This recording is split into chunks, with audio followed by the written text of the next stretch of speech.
Overnight, Energy Secretary Rick Perry saying he won't comply with a subpoena from the House, failing to meet the Friday deadline.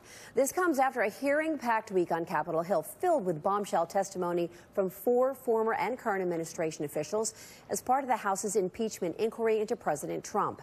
Joining me now to break it all down, MSNBC legal analyst Danya and former federal prosecutor Danya Perry.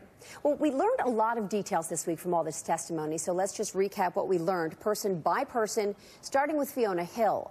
The former top aide on Russia told lawmakers that Rudy Giuliani and EU Ambassador Gordon Sondland circumvented the national security process to run a shadow campaign in Ukraine.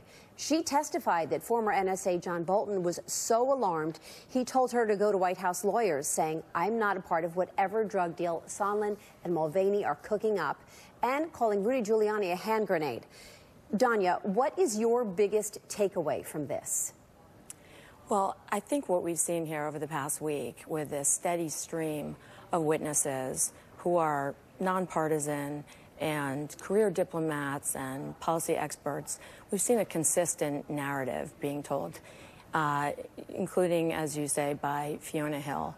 And the story is clear, and as I said, it is consistent. It is the story that the traditional diplomats and the foreign service officials were sidelined, and they were told, sit in your corner, and we're going to let the president's personal lawyer take over and run foreign policy. And they all expressed alarm about this. They were disappointed.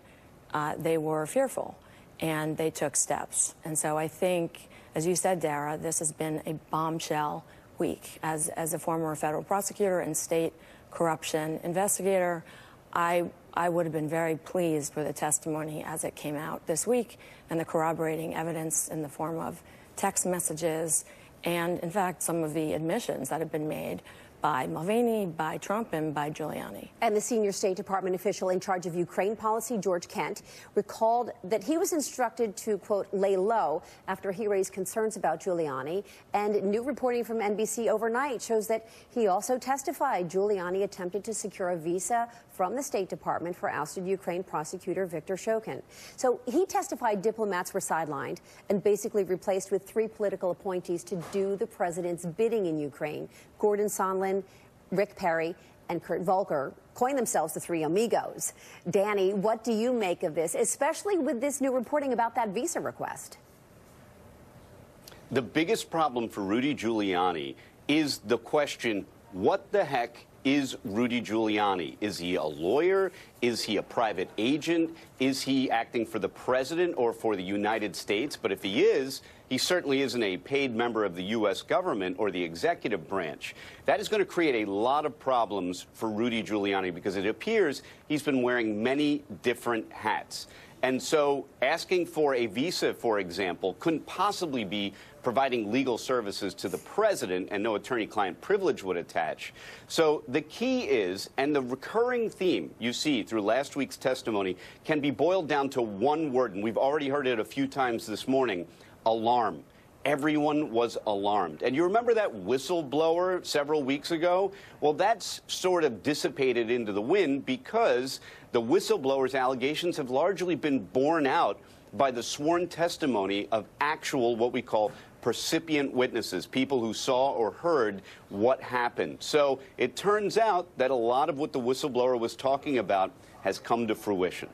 And it's moving very quickly. On Wednesday, Secretary of State Mike Pompeo's former senior advisor, Michael McKinley, testified that one of the reasons he resigned was because he was so disturbed by the, quote, implication that foreign governments were being approached to procure negative information on political opponents.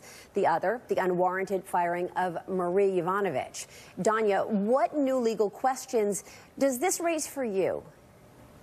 I think it raises the questions that are exactly under investigation right now. I don't know that Mr. McKinley's testimony in particular raises any new red flags. As I said, it's completely consistent with the testimony of the other witnesses this week and last week. It's very clear this is a man who describes himself as having served loyally under several administrations, and he testified against the edict of the White House and testified truthfully that this was of grave concern to him. and that he resigned as a result of it. So again, it's just another layer. It is another brick on the many bricks that are the foundation of this investigation. And I think that the congressional investigators have to be pleased with the testimony this week. And Danny, next week there's supposed to be even more depositions, starting with acting ambassador to the Ukraine. If you were in that room, what would you be asking them? Oh, there's a lot of really good questions. For example, next week you have Duffy, who was one of the folks who actually signed the documents that dealt with the aid to Ukraine. But, I mean, really, you're getting more of a picture. It's a puzzle with all the pieces coming together, and you're going to expect more corroborating evidence. But arguably, this case for impeachment, if that's what this is, could have been made several weeks ago with just the document that the Trump administration essentially adopted that tended to show that he was withholding aid in exchange for an investigation by Ukraine. So there's two avenues here. The House could have gone with an impeachment several weeks ago based on the four corners of that statement. But now, as you can see, they're fleshing out those facts more. And the coming week promises to give even more facts that likely corroborate what we've heard so far. Hold on. It's going to be a busy week ahead. Danny Savalos, Danya Perry, thank you so much for your time this Saturday morning. Thank you.